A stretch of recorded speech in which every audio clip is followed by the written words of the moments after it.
Are you looking to get yourself registered in SEBI in the form of investment adviser? तो ये video आपके लिए है। आज की वीडियो में हम काफ़ी डिटेल में डिस्कस करने वाले हैं कि इन्वेस्टमेंट एडवाइजर करता क्या है, अगर आप रजिस्ट्रेशन कराने जाते हो तो उसकी फीस क्या है, कंप्लायंसेस क्या क्या फॉलो करने पड़ेंगे, आपको कौन से सर्टिफिकेशंस क्लियर करने हैं। NISM 10 and 10B is quite difficult and for many RAs it has been cleared in the second और थर्ड अटेम्प्ट। तो आपको कहाँ से हेल्प लेनी है ताकि आपके NISM 10 एंड 10B एग्जाम सारे अच्छे से क्लियर हो जाए अच्छे मार्क्स के साथ। So everything for investment advisory in this video. Hello and welcome to Taxation Consultancy, your trusted partner for every SEBI matter, be it either registration for research analyst, investment advisor or portfolio managers. We handle post-registration compliances and SEBI legal support for registered and unregistered advisory as well. So आज के video में हम बात करने वाले investment advisory के बारे में।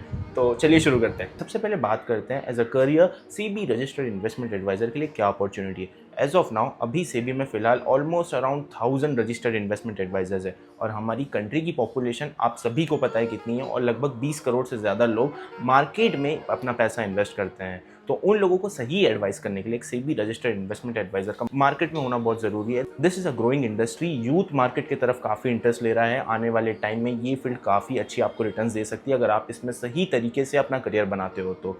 So this was all about investment advisory. अब आप एलिजिबल हो कि नहीं और बाकी चीज़ें समझते हैं। Also at the same time अगर आप एक जॉब और बिजनेस करते हो साथ ही साथ वो छोड़ना नहीं चाहते पर आपको आपकी फाइनेंशियल सर्विसेज पर इतना भरोसा है कि आपको लगता है कि आपकी साइड इनकम बन सकती है, तो आप part time SEBI registered investment adviser भी बन सकते हो जहाँ आप अपने 75 लाइन्स को सर्व कर सकते हो। So this is opportunity for you as well. अब बात करते हैं एलिजिबिलिटी की। क्या आप एलिजिबल भी हो कि नहीं सेबी रजिस्टर्ड इन्वेस्टमेंट एडवाइजर बनने के लिए? एज ऑफ नाउ नीचे दिए गए फील्ड्स में अगर आप ग्रेजुएट भी हो, यानी कि आप BCom BFM या ऐसी डिग्रीज में ग्रेजुएट भी हो, तो आप सेबी रजिस्टर्ड इन्वेस्टमेंट एडवाइजर बनने के लिए एलिजिबल हो। आपको सिर्फ NISM 10A and 10B exam clear करना होगा और जैसे ही मैंने वीडियो के स्टार्ट में कहा, अगर आपको लगता है कि एग्जाम्स थोड़ा टफ है तो आप पास और शॉर्ट का सब्सक्रिप्शन ले लो, आपको वहाँ से अच्छी रेफरेंसेज मिल जाएगी। मोस्टली क्वेश्चंस वहीं से आते हैं हमारे क्लाइंट्स के रिव्यू के हिसाब से। लेकिन अगर आप हमारी वीडियोस देखते हैं तो आपको पता होगा कि हम हमारे यूट्यूब वीडियो पर और हमारे इंस्टा हैंडल पर दोनों जगह अपडेट करते हैं सारी सेबी रिलेटेड न्यूज़ को।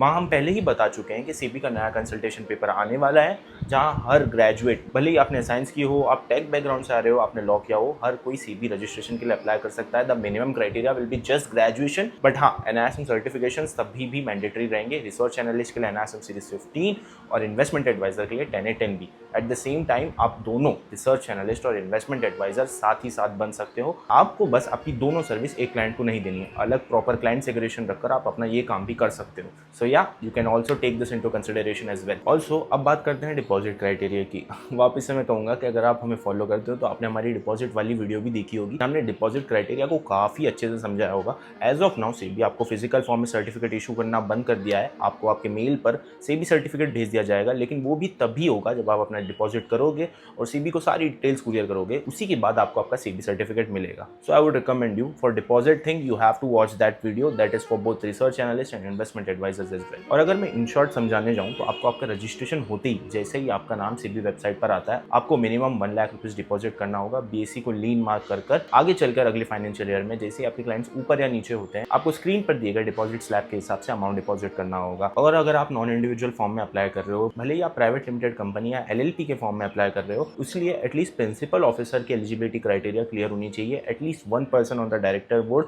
Who will be the principal officer as well, उनको नीचे दिए गए फील्ड्स में से आना है और उनको NISM 10A 10B क्लियर करना है। एंड एज सेड, आने वाले कंसल्टेशन पेपर अप्रूव होने के बाद उनको सिर्फ NISM 10A 10B क्लियर करना होगा। उसके बाद आप अप्लाई कर सकते हो in the form of private limited company and LLP। हमें काफ़ी डाउट्स आते हैं कि सर मेरे पास कोई एक्सपीरियंस नहीं है, तो एक्सपीरियंस क्राइटेरिया भी हटा दिया गया है।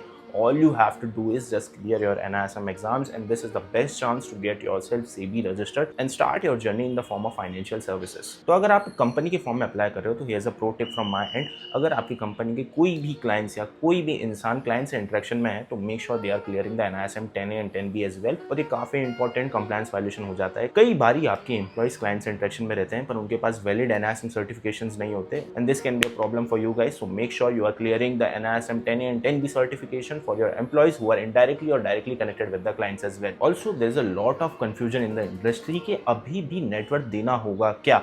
आपको नेटवर्थ क्राइटेरिया हटा दिया गया है। Yes, the net worth criteria has been removed, but अभी भी आपको अपना नेटवर्थ सबमिट करना पड़ता है। उसे आप अपने सेल्फ अटेस्टेड लेटर हेड पे भी दे सकते हो। SEBI will approve that because the net worth criteria is no more important. आपको डिपॉजिट करना होगा, जैसे मैंने अपनी काफ़ी वीडियोज़ में बताया हुआ है। अब बात करते हैं सबसे इंपॉर्टेंट पार्ट की, फीस स्ट्रक्चर। अगर आप इंडिविजुअल लेवल पर अप्लाई करने जाते हो तो इसमें सेबी और बीएसई की फीस होती है 15,000 प्लस जीएसटी। आपको काफ़ी लोग बोल रहे होंगे कि एप्लीकेशन फॉर्म इतना 2,000, 3,000, 10,000, but let me be very honest with you, the cumulative fees of the last thing is 15,000 plus GST. अगर आप नॉन इंडिविजुअल फॉर्म में अप्लाई कर रहे हो, प्राइवेट लिमिटेड या एलएलपी, तो आपकी फीस होती है 5,50,000 प्लस जीएसटी। और अगर आप खुद रिसर्च करने जाओगे तो आपको लगेगा कि ये फीस 30,000 है या 50,000 है या यहाँ इतना लिखा हुआ है या वहाँ उतना लिखा हुआ है, बट ट्रस्ट मी, हम इस इंडस्ट्री में काम करते हैं। आपको बीएससी एडमिन फीस साल की 1 लाख रुपीज़ एनुअली भरनी होती है। In the cumulative form the fees is 5,50,000 plus GST. अब बात करते हैं कुछ कंप्लायंसेस के बारे में। आपका जो सेबी सर्टिफिकेट है वो 5 साल तक के लिए वैलिड रहेगा और आपके NISM certification 10A and 10B 3 साल तक वैलिड रहेगी।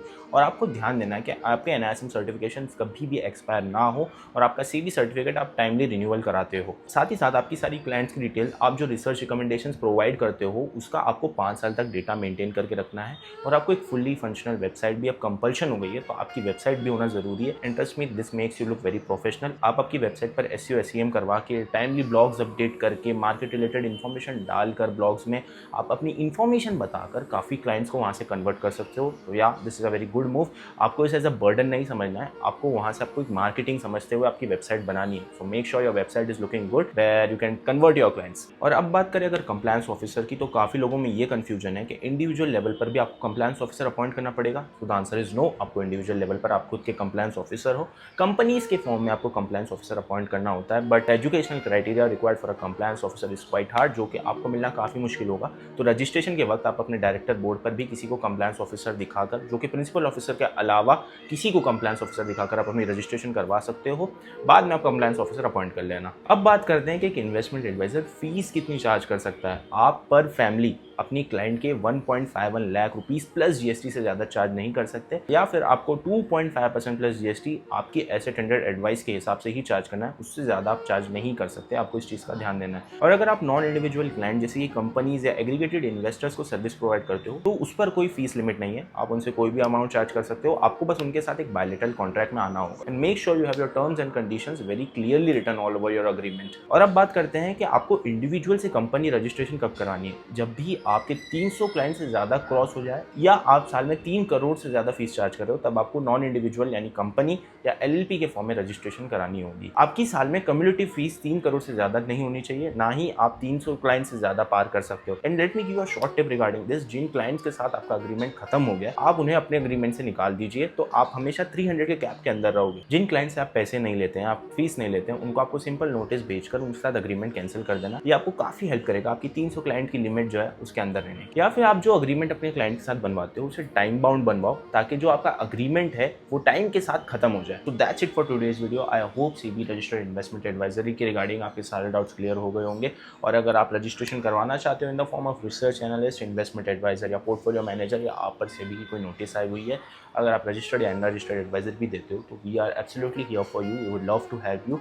All you have to do is, आपको नीचे दिए गए नंबर पर व्हाट्सएप पर मैसेज करना है, या हमें मेल करना है, या हमें कॉल करना है। हम कॉल पर बात करने या आपकी कोई क्वेरी सॉल्व करने का कोई कंसल्टेंसी चार्ज नहीं लेते हैं। All you have to do is call us and contact us. We would absolutely love to connect with you. See you in the next video. Bye.